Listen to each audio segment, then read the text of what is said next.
I'm going to give a message, but listen, I've got chickens. You might hear a rooster in the background. You know, that's just the way that it works. There's not much I can do about it.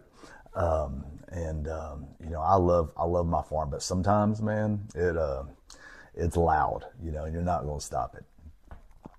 A good friend of mine, Bob Stout, sent me a message this morning. And as I woke up and I read it, it was a great message. And I felt like that everyone needed to hear it. And it was a message about the Apostle Paul. You see, the Apostle Paul had a message from God, a promise from God, that he would stand before Caesar in Rome. But you see, that was his destination, that was his calling, but the journey didn't look anything like that promise. Instead of a smooth sailing, he faced a violent storm. Instead of a straight path, he was shipwrecked. Instead of safety, he was bitten by a venomous snake. And yet, not one thing stopped what God said would happen. The islanders watched as Paul just shook off the snake and suffered no harm. They saw something supernatural. See, then Paul prayed, and God used him to heal the sick, including the father of the islanders' leader. Because of that moment, many came to faith in Christ. You see, God will take you on a detour to fulfill a greater purpose. See, Paul thought that he was going to Rome. God knew he was going to Malta.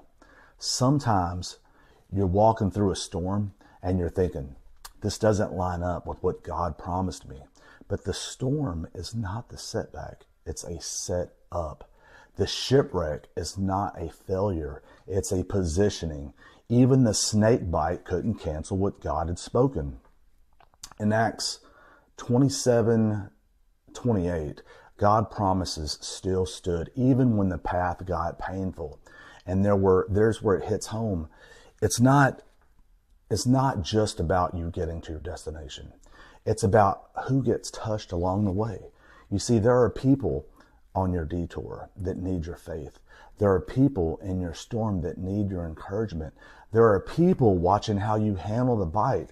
See, God has placed healing in your words, your strength, your testimony, your embrace, your love, and your power and obedience. Don't miss the miracle because you're focused on the map. Every act of love you give, every prayer that you pray, every person you lift up is a seed, and God will use those seeds to bring a harvest in your own life.